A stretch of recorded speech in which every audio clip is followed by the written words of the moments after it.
Bengi, Pampanga, magandang gabi, Central Luzon. Ako po yung kayong talasuyo, Justin Dizon. Areni na po ring mga ragula balita ngayon Biyernes, August 18, 2023. Pamamuklat ning klase king Pampanga, mitaglus, maski na pa makalbog ka rin aliwang eskwela. Agpangpuyan, king Department of Education. Central Luzon, pangadwa po kay ating Peka Maragul, Bangus Production King Bangsa. Sa pata supply, sinigurado na po ning BIFAR Region 3. Business leader Irene Romero, makisabi na esa na palambatan ning rehab ning tulaok portion ning NLEX. Pamaniwas king pamanagarilyo para king healthy lungs, panagkat na po ning Department of Health. At imbensyon na ring estudyante king ICTHS, King San Fernando, ang makadetect ayun, Maragulasaw, King Survival, Ampong Rescue. Kabalen, malaos po kanu ing klase king August 29, kareng sablang public schools, kati po king Pampanga, bistaman natin pa rin mapilang eskwela, ring makalbog. Yan po yung sinabi ng Department of Education. Yan po kaya katamong kayabeng Paulo G. Santos. Kuya Paulo, makibalita kami. Nanula rin ng eskwelang makalbog at nano ing pamalak na ning DepEd. Oras na dugpa itang opening of classes. Kaya ba't ating pamuring danom karing mapilang classrooms? Ko Justin, rening may banggit eskwela yan particular na chula kening area na ning 4th District ning Pampanga. Adwalam pulot 28 lang campus deni kening area na ning Masantul, Minalin, Candaba, San Luis at particularly at chukeng 2 to 3 feet kano itang pekamata sa dano maaranasan da rening learners kening SVSF, San Juan, Baliti, San Esteban. Base kening report na ning curriculum implementation division ning Pampanga o ning DepEd. At king kayang karelang akakit kon Justin katangkutang mong mibalaw siya ba hanggang matasing danom makayadyano kanu kanta pa kon Justin uling basiking curriculum mimiral ngeni atin lang ausandang blended learning system at king pepasyag na king CLTV News ng Dr. Celia Lacanlale na pamuntok ning CID DepEd Pampanga atin lang kanong babasihan kon Justin bayo pa man mika pandemya atin lang ausan na programang sagip o itang intervention o itang ausandang solving academic gaps through intervention and partnership. Nuno ka rin, mismo rening teaching personnel at inalang kaparalanan ba kanitang itang pamanuruda karening karelang estudyante mitok nang kon Justin. Kuyang Paulo, dening estudyante nga paratang king school year 2023 to 24 makananula karakal dening anticipate naning Pampanga Division in DepEd ne lakwas labaluta naman manibatan tamo ketang kalupadapin din may gamit la ring mapilang classrooms king albog king evacuation center pilan la karakal ding learners ngayong school year. O Justin, base kening karelang assessment, ita pa mong anticipate magumpisa kening school year 345,000 pita siya kanung almost 10% so mamabot yang migit 380,000 rening learners keng basic education ko Justin. Ining asasakupan daw niya kapabaluan po ka rin ni punta to Kimi gustong pisasabyan tayo po yung sa sakupan na po ning Pampanga, ela po kaya bere ning city, ren po syudad, kalupa ni San Fernando ang po mabalakat. Pero king kabuuanan ning campus kon Justin, asuya king 568 ining campus sa pisasabyanta. At karening talato kita mo, asupuking 440 campus elementary at 128 campus kini naman pong secondary So asahan da pa kon Justin na kening panahunan ning pasukan ang gyamang may gumpisa kareng mapilan na campus tuloy-tuloy ning karelang enrollment. Asahan da itang pormerong Domingo lulub na laringanak takal pa muring mag-enroll. Ini nga manwa ng Achiselia Lacanlale kon Justin. Kuya Paulo, metong karetang balita tamo itang king makabebeg. Lupa na pinibabanggitan mo retang eskwelaang mapilan makalbog ne. Detang may ngasirang eskwela do Keti ala na siguro makanita karakal pero sinabi ng Secretary Vice President Sara Duterte na malyari ka nung mag-blended learning na dening eskwelang apektado o miapektuan nitang mga labasang bagyong Egay ang Falcon no sakaling datang pining opening of classes on August 29 at ela pa yari itang repair agagawan da Keti ba Pampanga kung Paulo lalawende ring option ining blended learning sakaling ekomati ing albog karening may mga banggit 29 schools na makalbog pa mo rin.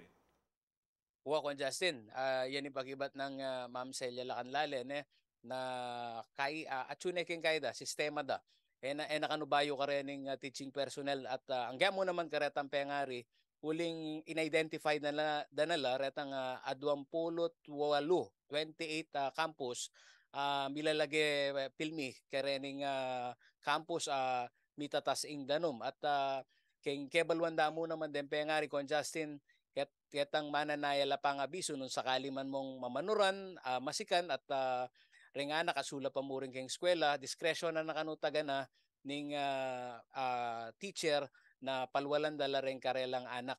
At kitang pisasabyan na pilan la rin apektadong building keng kasalungsungan totally i-account dala rin ning eskwelang talagang ena mila ko indanom kabang kitang pisasabyan na lipatan at tinamang kanong covered court bang kanitang milipat lang elababad rin anak king karelang biti sakali man may buklatin ning klase kon Justin at atin naman kanong alternatibong lugal ketang karelang campus na mirarasan danong kon Justin nya pining karela mo namang papasyaga kapabaluan pero ketang sakali mang matas at mamiligro la rin anak eda nakano pa busten lungubla pa anya ma-implement itang usandang blended learning system kon Justin. Kuya Paulo, kapilan pa mo, balita taya naman ining curriculum ning DepEd, itang usandang K10 matatag curriculum, which will be implemented, o umpisan de po ini, naman ngayon school year, keng tutuki pang school year, ita pong 2024, Pero nano ng latest kani, Kuya Paulo, at atina bang, may babang order or implementing rules, kareng kaya katamong kayabe, kaya ti Pampanga, nung baka nano patupad din at nano nga kakit ng maging kagyat impact na niti kareng kaya katamong talaturo ang po siyempre kareng mag-aral. Yapin mo naman ning burina sanang dinan pa magmalino ning DepEd Pampanga kon Justin kasi dakal na kano impormasyon na miraratang karening teaching personnel at migaga nakala timbang mabawasan karen talaturo midagdagan laba load at remo naman pengaring migaga na ka nung mabawasan niya itang banwa at nakanong karakal query kon Justin kaya karelang opisina pero lapabi isang mamye statement, uling ketang launching konjasin pa magbalino, iya pa po ngening school year ini. At ketang pisasabyan na no sakali man mong maapruban niya, ken tutukin banwang o ini pong school year 2024-2025, dapat iya pa mong panigaralan at mika konsultasyon ket pamagbalangkas na nitang implementing rules and regulation. Anya, limitado ya mo naman pakibat kaya katamo ng agkasana laretang impormasyon na mi pasyag ketang launching kon Justin ene. Huling ila mismo tatakot lang mo naman magkamali kabang reading karelang kayabe keng atalaturo burido ka nung kay sesen kaparandaman na alang milako at dapat mika masaleseng pamikatagon na isama siyang masalese nung nanularetang bayo at nanularetang idagdagda ang pontanggalan da kon Justin. Pero king kasalungsuan pabisang gambula ng masalese itang diskusyon uliping implementing rules and regulation pa ala pa kanong mibababa kini SDO Pampanga. Okay, dakala. Salamat Koyang Paulo G. Santos para king kekang report. Metong yan, karing bantenta mo kening CLTV. Ini nga pa mamuklat ng klase keng 29 ning Agosto. Dakala salamat Paulo G. Santos. Kabalen, balitang Central Luzon naman ho tayo. Ito ho, alam niyo ho ba na pangalawa yung Central Luzon, o pangadwaya po yung Central Luzon, karata po ating Peka Maragul, produce abangus. Ating Peka Maragul pong supply, manibatan po, kaya pong Agonoy, Bulacan. Agpang po keng Bureau of Fire, kaya pong Bureau of Fisheries and Aquatic Resources o BIFAR Region 3. Kaya po kanong Central Luzon at kaya magbuong bansa, atin po kanong sapat na supply ning paborito tamong bangus. Albentaya po ini.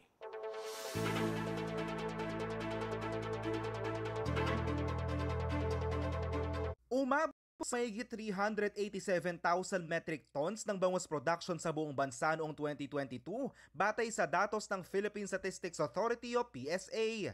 85,000 metric tons dito nagmumula sa Central Luzon, kaya naman po mga luwang rehiyon sa mga top producers ng bangus sa Pilipinas.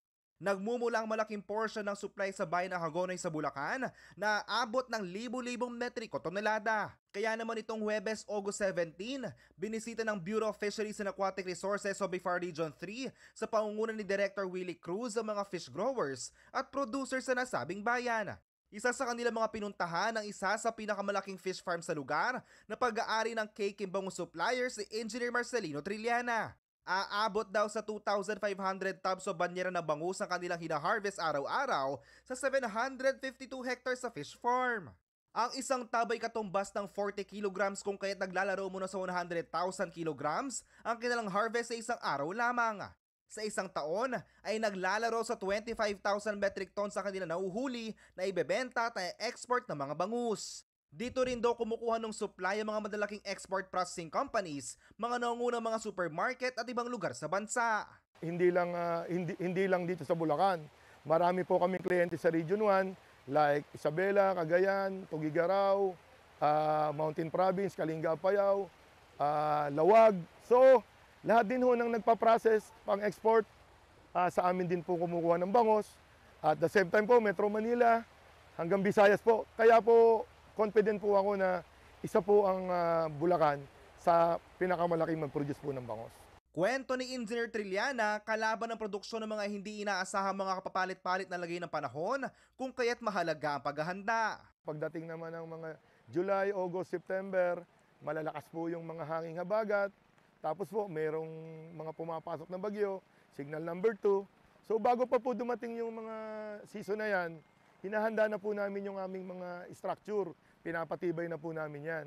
Para po kung tamaan man po kami ng signal number 2 hangin, hindi po masisira yung aming mga facilities. So continuous po ang production namin talaga for the whole year. Para naman kay Director Cruz, magandang ehemplo ang binisitang fish farm upang makakuha ng ideya at makatulong sa ibang mga fish growers at producers. Naging climate resilient sila. Nakita nyo yung mga dating mga dikes. So instead nga naman na gumastos sila ng malaking investment pagdating sa dike. So naging semi na sila, pispen na sila. So mga nets na rin ang ginawa nilang dike. So isa sa mga innovations nila yon. Ang maganda kasi dito is of course yung access sa oxygen. Kaya yun nakakapag-stock sila ng malaki at kitang-kita naman natin na lumalaki din naman yung mga isda. Ano? Malaki rin naman ang tulong na may sarili mga kagamitan ng mga private sector upang mapahaba ang stock life ng mga bangus. Ngayon, meron na rin sila mga ice plant, cold storage, may mga backup na rin. So, gumaganda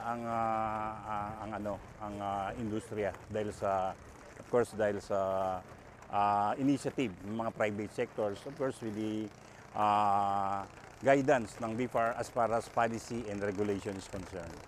Ayon pa kay Cruz, nakahanda ang ahensya na umantabay at lalo pang palakasin ang bangus industry sa rehiyon. Bilang national focal person sa bangus, we have already a lot of plans and kahit pa paano nagkaroon na tayo ng funds din, budget para sa ating mga programa. Para maparami natin yung produksyon ng ating mga bangus fry. No? So nakalatag na yan. And of course, yung ating mga yung ating mga assistants din, dire-diretso lang din naman yung mga assistants natin sa kanila. Pagdating na hindi lang sa production, sa technology, no? Sa technology, and of course yung ating mga sa post-harvest. So marami na tayong mga interventions na in collaboration of course with the stakeholders.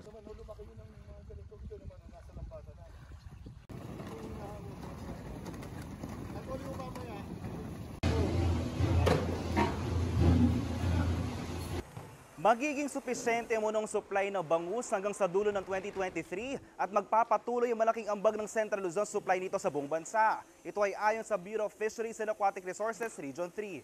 Ako si JM De Jesus, CLTV 36 News.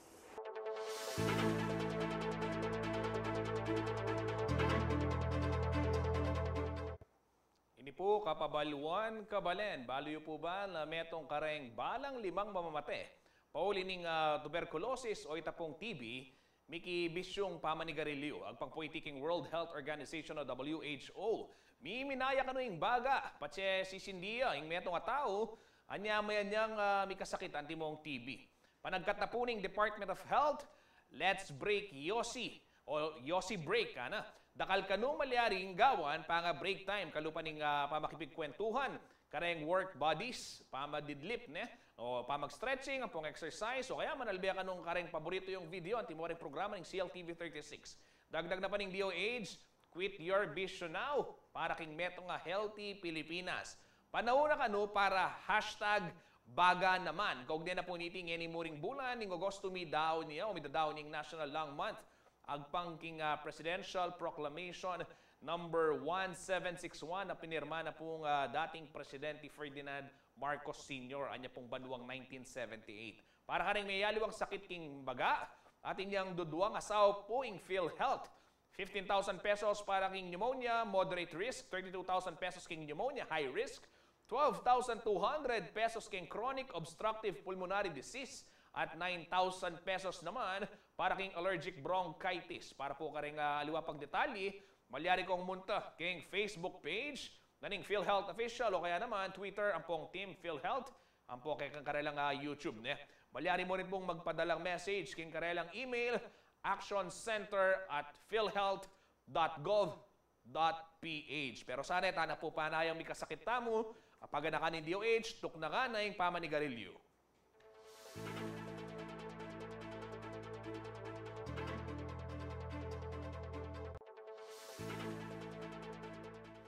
E ako mabako kabalen, dakal pa po balita, king pa magbalik, ning balen at balita.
Kabalen, magbalik niya po ing Balen at Balita. Susubong na po ngayon Pampanga 2nd District Representative Gloria Macapagal Arroyo na baywan niya po itangaw sandang Basis Conversion and Development Authority Law. Bang milinan lakanong oportunidad ng land developer ang manalakad housing projects kilubning Clark. Agpangpukeng dating presidente, dakal kanumagobra Clark, ang magkasakit lulub, ulining makaba at magastos in biyahe papunta na king economic zone. Paulo G. Santos po, ing ating report.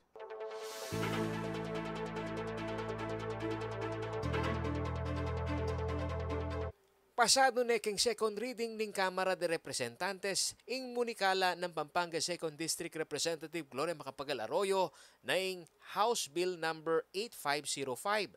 Nasana ning dating presidente abaywan at lakwas siyang pasiknan kano ing Republic Act 7227 o Basis and Development Authority Law. Banwang 1992 pa, anyang maginyang batas ing RA 7227 na mamiya mandato king Basis and Development Authority o BCDA na manibala kareng dating military base at gawan lang economic zone antimo ing Bonifacio Global City at ing Ken Clark. Kaya be kareng provision sa suking HB 8505 ning dating presidente ing midinan lakanong oportunidad deng land developer ang manalakad housing project King Clark. A very important feature is that we are providing for the conversion of residential lands. In other words, in the residential lands identified for the development plan of the economic zones, especially for Clark, they can be declared alienable and disposable because of this bill of ours. And so, in order to provide for that very reasonable requirement, I hope that we can pass this bill. Paralan ganoy ni bang kanitang aywasan niyang malambat at magasto sa pamagbiyahe dareng Talapagobra papunta keng Special Economic and Freeport Zone. I would like to just add the special reason why I filed a bill in order to amend the BCDA law. About my own constituents in Guagua, Pampanga. Many of them work in Clark, but they really have a hard time commuting between Guagua and Clark. And sometimes they feel that their salary goes to the transportation between Guagua and Clark. But this way, more investors can build housing in Clark. Keng pa mag-isplika na pang Arroyo, dikil king kasalungsungan na batas kanu malyaring mika permanenting pibandian abale keng Clark. Sobra naman kanu kamal ing pamanupaketi. Clark is really a very attractive investment area. One of the few disadvantages of Clark is that it is expensive as far as housing is concerned because you cannot buy land. So everybody has to rent and the rent becomes very expensive. Nga nang Terry David Carlos, presidente ng Pampanga Chamber of Commerce and Industry Incorporated o PAMCHAM, welcome development ya kanuini. So we are grateful to our former President GMA to have this foresight, to have this possible project for our workers in Clark, which is a very nice community now, and it's becoming a destination for foreign investors. So we welcome that development. Halos 90% ning Clark Economic Zone at suya king sakop na ning Mabalacat City at kasiping na neman ing highly urbanized city ning Angeles.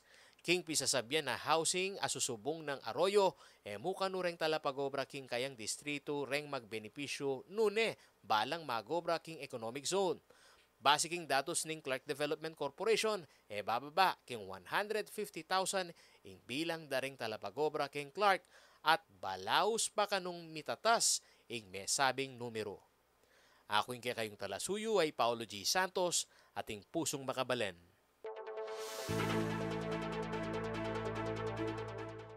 Kabalen, kay ngaluwa pong balita, ala pa kanong pisabing petsa nung kapilan niya umpisan ing pamagsamas king Tulac Bridge, San Simon portion ning North Luzon Expressway, agpangpuyan king Department of Public Works and Highways Region 3. Kaya naman po ing business leader ay Rene Romero, migpaganakaking pamuntok ning NLEX, ay mikamalino lang timeline kabang sana kanumumuran Bangin na may pasibaywan ita pong milyaring perwisyo anyang milaba sa bagat. Agpang naman king NLEX at suya po kanu king designing stage o pag-aralan depa at sasamasan depa yung plano para po king may sabing proyekto. Ay po yung report.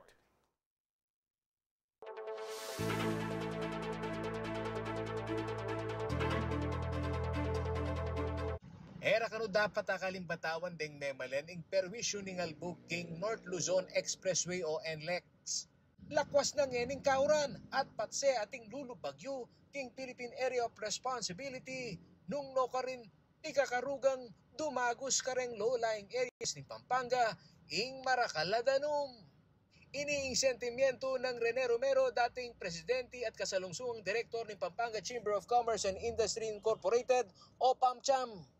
Bala mo yun yung makalungkot, dahil aluwata mong kabalen o kapilipino.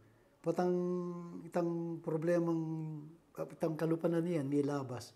Pagkaibala mo karela, lana. Patang bibalik ya, magreklamo tayo na naman. So itang solusyon na layo. Dapat yan, medina niyang solusyon agad. Bistaman mi ka situational briefing yang ing Presidente Bongbong Marcos keti Pampanga dikil king albog. Man kanu midinan makabang oras bang api sabyan ing meging kaparalana na ning NLEX Corporation king pamamye solusyon king heavy traffic uli na ning albog king Tulaok San Simon portion. Anggaman kasi kanung heni alapang pagumpisang obra ketang may sabing portion ning NLEX namimye sakit buntok kareng sablang magbiyahe. Ako pin, bala mo, kabud niya limbong itang pamagkulang na ning NLEX, na kabud niya may bura. Sana, kay ba't nanitang pisabi nga ito, at ikang akit galo either from the government o king NLEX. Yung pakisabi ko naman, sakali bukas o makadua, sana li naman, muran, potang kay bibaliking maragula danom. Yung pakisabi ko mo, nung makalbugitan dalan, pwede no manggawan tete. Nung yung tete, 50 cm ya, ay yung danom, kalalang, 50 cm ya. Yung sigawa lang katas 60 cm at tete, nung yung kaba na 50 meters, edi 50 meters siya, bakal yan naman ito eh. Pag welding dyan, makaikaragul ng kumpanya. Sana, makayaning gawan, baka kanita rigo, naman rigo, talagang makaparada ka for 2 hours, 3 hours. May alalabasan ng albog, kakuyad na nitang albog. Nga na pang Romero, atalukyan ne kanuing pamangawaking porsyon ning dalan anyang at suya pa king Infrastructure Committee ning PAMCHAM.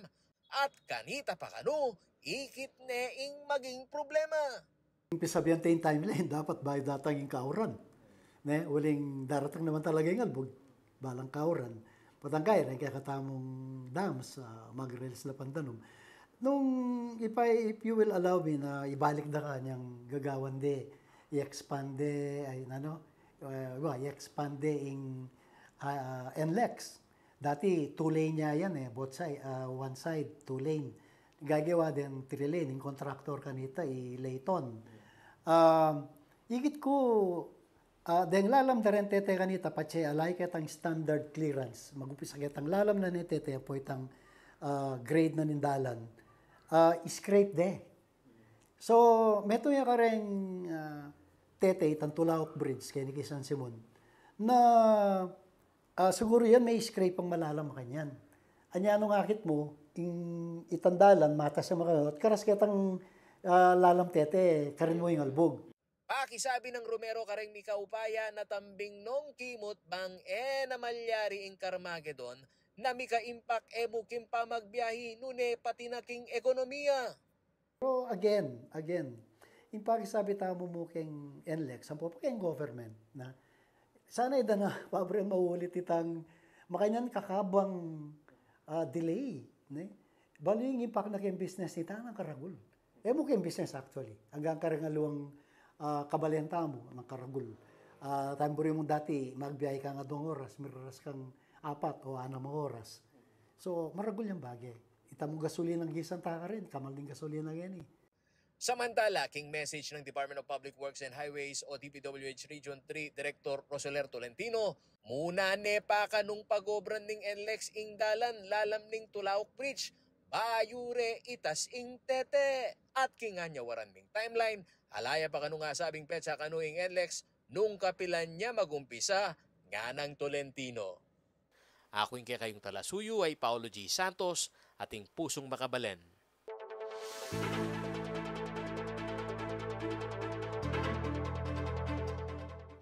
Kabalen, may na niya pong galal ining imbensyon daring estudyante kaya po kay syudad San Fernando makadetect ayun. Ini po may sabing imbensyon ngayon ni maragulya kanong South King Survival ang Popo King Rescue. Pakibiluan tayo nung nanoy king report ng Jennifer Salenga.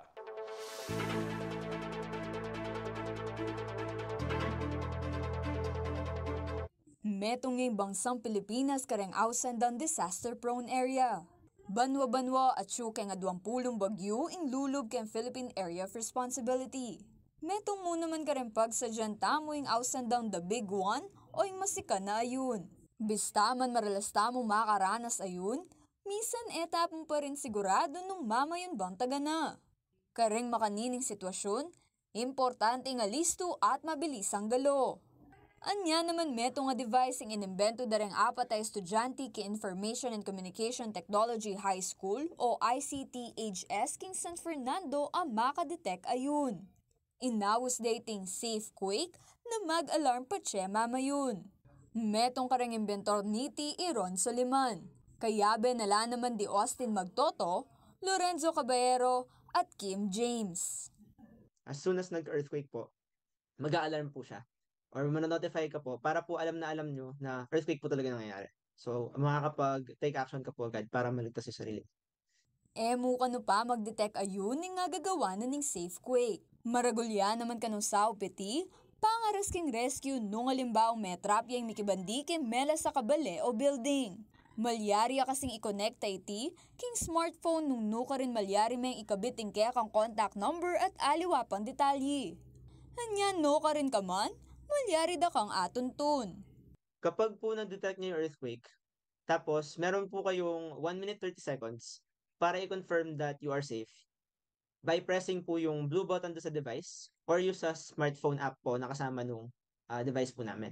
So kapag po hindi niyo po na-press yung button na yon within the 1 minute and 30 seconds, automatic na po siya magsasend ng emergency text message tsaka alert sa local government unit po natin. So, ang mangyayari po nun is, kukunin niya po yung GPS location po ninyo through your phone. Ing device IT, entry daring estudyante king FIRA Robo World Cup na merapat king Germany anyan July 17 to 21 nung nuka rin na 20 lang bansaring may laban-laban. Menyambot lang second place ding estudyante ng ICT-HS king under 19 Business and Innovation category. Pero bukod king entry, maniwala la ring inventor ning safe quake na maragulya asaw peti karem Pilipino. Target do kanung taga na ding household king karelang imbensyon. May usapan na rin po na parang i-implement po siya dito po sa city po natin, sa San Fernando. So nakipag-coordinate na po kami with the local government, CDRMO, ganun. At yun nga po, para rin po sa competition actually, gumawa po kami ng simulation. So, bali, as a phase na lang po ng talagang pinag-uusapan po, paano po i-implement para sa city.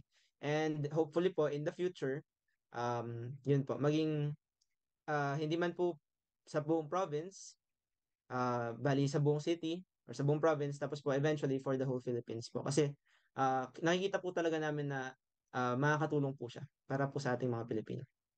Maniwala yayron? Nadakal ka rin kalupan ng kayanakan ing mikimasanting nga idea, pangaras ka rin mayaliwang inobasyon anya atin niyang pakisabi king gobyerno. Sana po hindi po natin sayangin. Marami po talaga mga bata na may idea, hindi lang po talaga nasusuportahan para palaguin po yung idea na yun at gawin po siyang isang posibilidad na mangyari talaga. So para po sa mga kabataan natin, kailangan lang po ng konting guidance and support para po talaga makatulong po sila sa ikabubuti ng bansa natin. Kayabe Jennifer Salenga, ako po yung kaya kayong talasuyo, Arlene Salonga, ating pusong makabalen.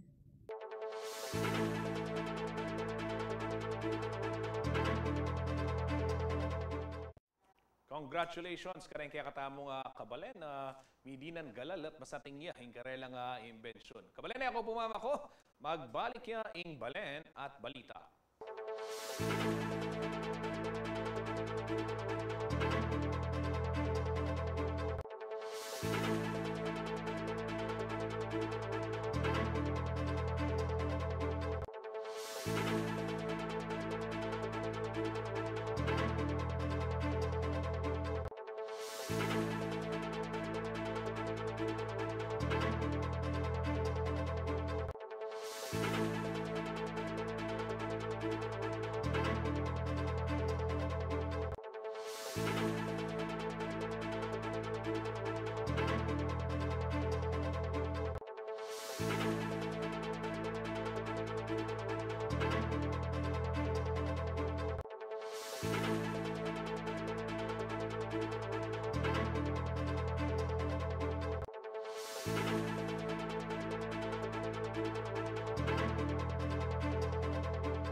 Magbalik po ing balen at balita. Arestado po ing metong high-value individual at yung watchlist ng Philippine Drug Enforcement Agency o PDEA kinpong Bulacan.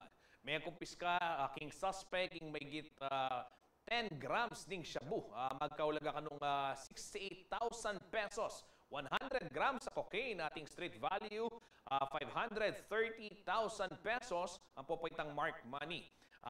Makayarap ng king suspect king kasong pamaglabag ing Section 5 apong 11 naning Republic Act 9165 o itapong Comprehensive Dangerous Drugs Act.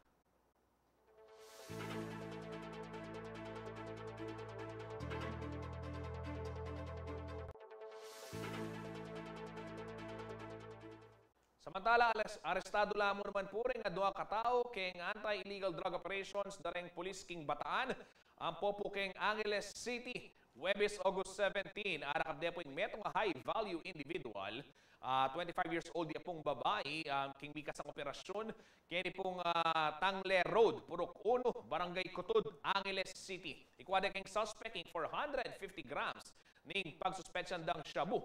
Mikiyalagang may git at 3 milyong pesos. Kabang king Mariveles Bataan, arestado ya po ing 33-year-old Amanasan. Mekwa king suspect ing 150 grams ning shabu at impukan ng alagang 1 million pesos. May kumpiska mo rin kaniti ing meto kalibre 38 revolver at 3 balas. Makamidaluman na po rin adwang suspect kasong pamaglabag king Comprehensive Dangerous Drugs Act of 2002. Kabang dagdaga kaso king pamaglabag king Republic Act 10591 ngiyang pangda kang kita pong suspect kiyakitan, baril, dito pong ausandang illegal possession of firearms and ammunition.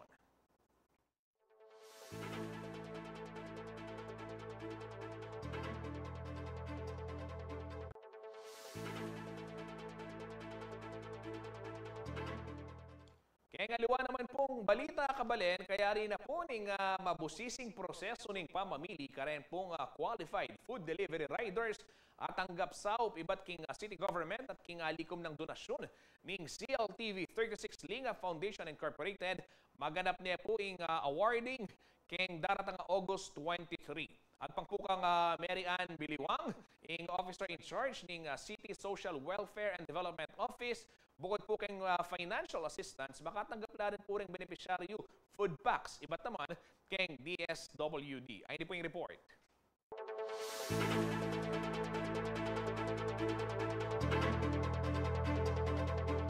Inyang milabas asawa do a 12 ning Agosto, denaw na ng CLTV 36 at CLTV 36 Linga Foundation Incorporated ing metong a benefit concert. Apin iti ing saup-saup talakad kay bat ning albug. Paralan na itining istasyon at ning mesabing foundation na makadwang saup kareng kaya katang miyalbugan na kabalen, partikular na rin mga biyayan of food delivery riders king syudad San Fernando. Kilob ning may gitlabing anang mabanwa, king saya o dusa, kayan tabere ring memale ng CLTV 36 kan serbisyo publiko. Magsilbiya iting santungan da, ring ating pusong makabalen. Inya king mesabing pamagdawon, kaya gapin ng CLTV 36 ring miyaaliwang aguman, lakwas na yung City Social Welfare and Development Office ng syudad, apan ni muna ng Mary Ann Biliwang. Bukod king ibiyan ng saup ng city government, may pangya naman ng CLTV 36, pauli ng pamagduang ng saup ng donors inyong benefit concert, amiras 147,000 pesos as of August 17.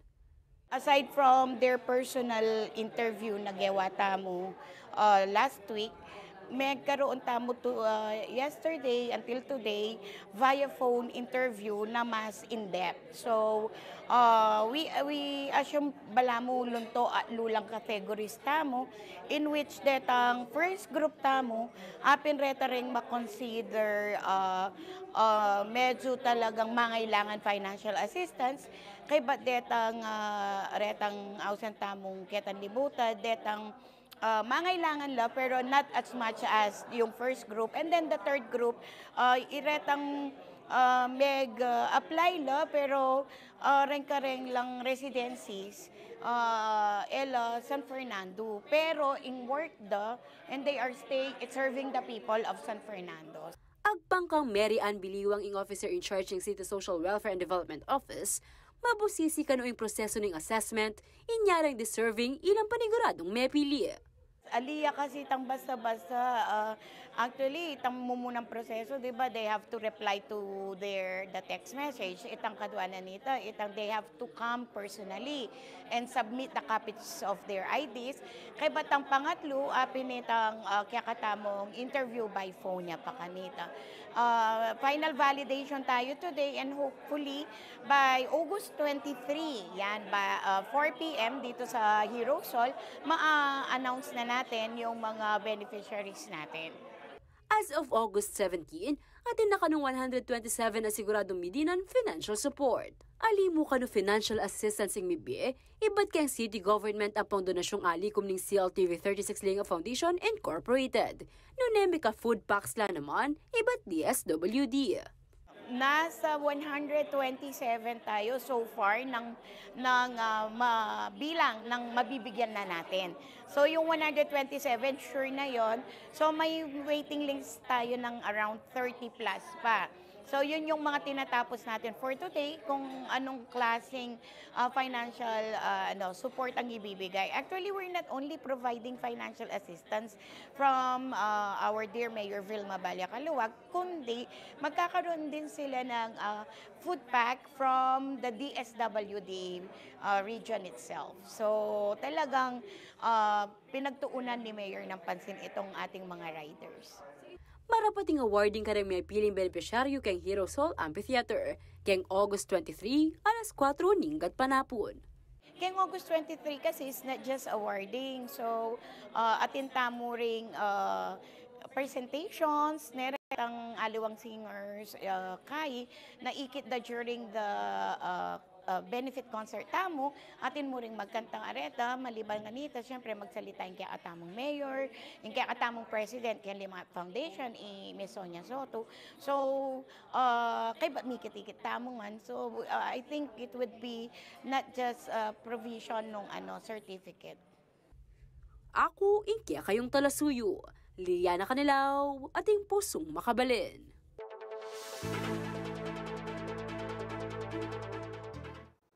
Ako po mama ko, magbalik ya, ing balen at balita.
Sound check, test mic.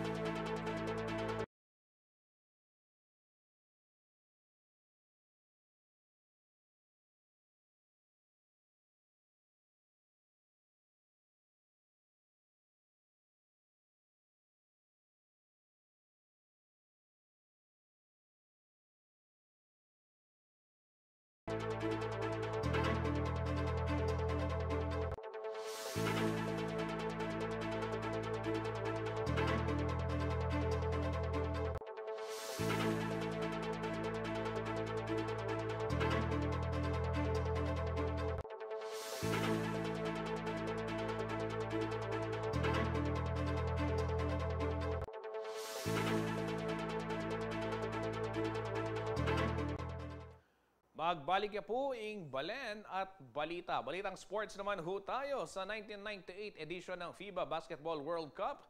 Muli hong ibinalik sa Europa ang hosting rights at excitement sa hard court. Ginanap po ito sa Athens, Greece. At 16 na kupunan ang nagbakbakan ho, umangat ho na powerhouse team. Ito hong Yugoslavia, kung saan naiuwi ho nila yung kanilang ika-4 na kampyonato. Kung nais ho ninyong masubaybayan din yung magiging takbo ng World Cup 2023, saan ba makakabili ng ticket? Alamin ho natin sa ulat na ito.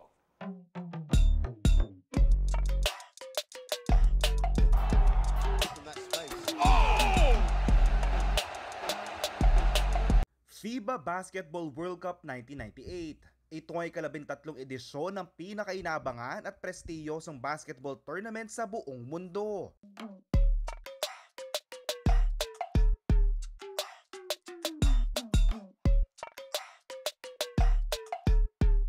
Tumungo muli ang torneo sa Europa at napili ang Greece na tumayo bilang host nation mula July 29 hanggang August 9, 1998.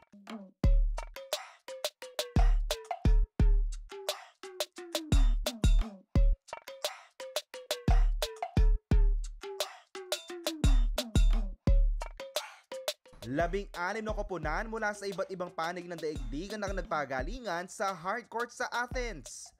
Ito ang host na Greece, Olympic champions na USA, ang 5 kwalipikadong koponan mula sa Europa na Yugoslavia, Italy, Russia, Spain at Lithuania. Kasama ang 4 na bansa mula sa Amerika sa Puerto Rico, Brazil, Argentina at Canada. Pasok din ang mga naungunang 2 koponan sa Asia na Korea at Japan, Senegal at Nigeria naman na nagmula sa Africa at Australia na Oceania. Matapos ang 3 rounds ng eliminations, natira mga pambato ng bansang Greece, USA, Yugoslavia at Russia.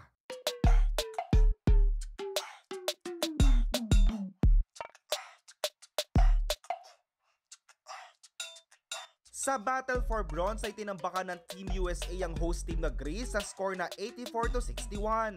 Habang dikit naman ang finals match ng Yugoslavia at Russia, ngunit na naigang grit ng mga Yugoslavians.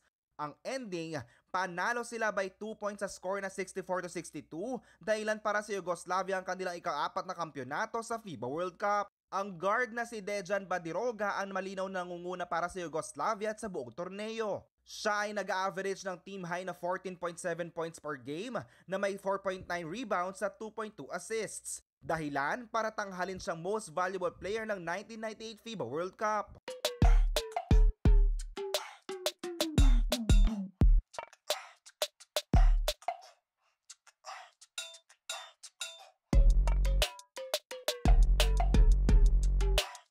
Samantala, Pilipinas, excited na ba kayo para sa August 25? Get ready to be part of history and cheer for your basketball idols sa FIBA World Cup 2023 for as low as 499 pesos. Mabibili sa ticketnet.com.ph sa mga passes para sa Araneta Coliseum at Philippine Arena Games. Sa smtickets.com naman, pwedeng bumili ng ticket para sa mga laro sa Mall of Asia Arena.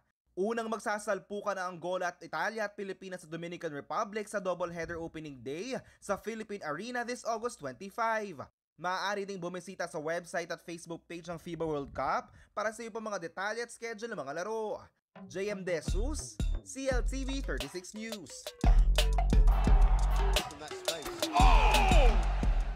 Ito ho, kaugnay din ang ating excitement pagdating sa FIBA World Cup. Ito ang ating kabalen, Arwin Santos Spiderman, handang-handa raw sumuporta at mag-cheer para sa ating Gilas Pilipinas. Panoorin ho natin to.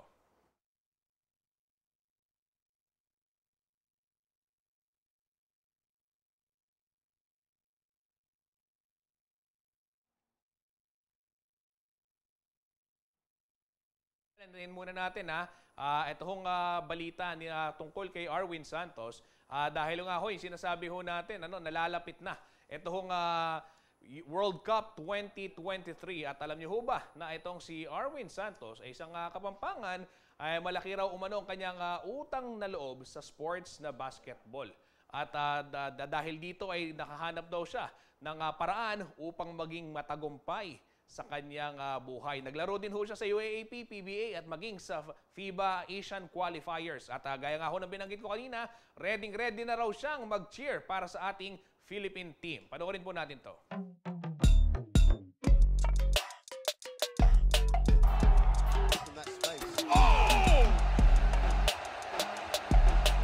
Malaki umano ang utang na loob ng Kapampangan bowler na si Arwin Santos sa sports na basketball. Mula sa pagiging isang pedicab driver, isa na siya ngayon sa mga tinitingalang veterano at batikan naman na laro sa bansa. Kwento ni Santos, kinakailangan niyang huminto sa pag-aaral para makatulong sa kanyang pamilya. Hindi raw kasi sapat na kinikita ng kanyang ama noon na isang security guard. Para magkapera, naglalaro si Santos sa iba't ibang liga sa Pampanga bilang isang import. Sobrang laki ng binago dahil si Arwin dati napaka-simple lang, galing sa hirap, naranasan lahat ng hirap sa buhay. Pero mula nung bigyan ako ng pagkakataon ng Panginoon na makilala sa basketball, as in nagawa ko lahat yung mga dapat kong gawin. Like, mas maging hawa ka, na makakabili ka sa sarili mong bahay, makakain mo gusto mong kainin. At the same time, maraming re-respeto sa'yo. At dahil sa talino at gilas sa court, ay tinulungan din siya ni Pampanga Governor Dennis Delta Pineda. Kinuha siya ng Far Eastern University upang maglaro sa University Athletic Association of the Philippines o UAAP. 3 kampyonato ang naiuwi ng Kapampangan bowler para sa FEU at noong 2006 PBA draft, napili si Santos ng kupo ng Air 21 bilang second overall pick. 2009 na maglaro siya para sa San Miguel Bearmen kung saan humakot siya ng maraming championships. 2 beses din siyang tinanghal na Finals MVP habang siyang naging most valuable player ng season noong 2013. Ang sikreto ni Spider-Man? Siyempre, ang sikreto lang naman sa mga kabalen ko, sa lahat ng mga athlete na gustong makarating sa mga kapuntahan natin. Hindi yun imposible. Basta isipin nyo lang na kaya nyo rin yan. Ipagdarasal nyo lang, disiplina, lagi nyo ipapasok sa isip nyo. At ang Diyos, siyempre. At sige lang, focus lang kayo sa vision nyo. Huwag kayong magpapapekto sa pagsubok ng buhay. Kasi ang isang magaling na player, kailangan hindi lang matibay ang isipan, kailangan matibay din ang dibdib. Taong 2009 din ay napili siya upang makipagbakbakan sa koponan sa Asia sa FIBA Asia Championship for Men. Noong 2019 ay sinuot din niya ang kulay ng watawat sa FIBA Basketball World Cup Asian Qualifiers. Ang mapasali sa national team ay sumunod masasabi niyang highlight ng kanyang basketball career. Siyempre, isa pa yan. Pagka nagre-representa tayo ng Philippine team natin, ng Pilipinas, hindi na yung apelido mo ang dala mo eh. Kasi pagka nasa PBA ka lang, UAP ka, ang dala mo, apelido mo. Pero pagka Pilipinas na ang usapan, kababayan mo na yan. Talagang magpapakamatay ka ng todo-todo, ibibigay mo lahat kasi ayaw mong mapahiya. Gusto mo, maging proud talaga ang Pilipino. Kahit matalo, lumalaban pa rin. Kaya naman sa darating na August 25 ay handang-handa na raw sumigaw ng Laban Gilas Pilipinas si Arwin Santos para ipakitang suporta sa national team sa FIBA Basketball World Cup 2023. Iniimbitahan natin lahat ng mga kababayan natin na suportahan natin ng ating Gilas Pilipinas team na talagang magpapakamatay, lalaban para sa bayan at puso, siyempre. Kaya patuloy natin silang suportahan at ipag-pray na sana maging maganda ang kalabasan ngayong Philippine team natin.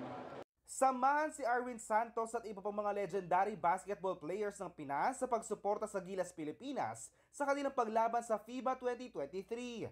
Maaari magpunta sa ticketnet.com.ph at smtickets.com upang makabili ng passes at mapanood na excited games sa Basketball World Cup. Ako si JM De Jesus, taga rito, kasama nyo para sa CLTV 36 News. Atin to. Apin po rin, ng mga ragula balitang kinalap ng kakatamong news team. Lagyo na po ning mabilog ang CLTV 36 News and Current Affairs. Ako po yung kaya kayong talasuyo, Justin Dizon, ating pusong makabalen. Happy weekend po!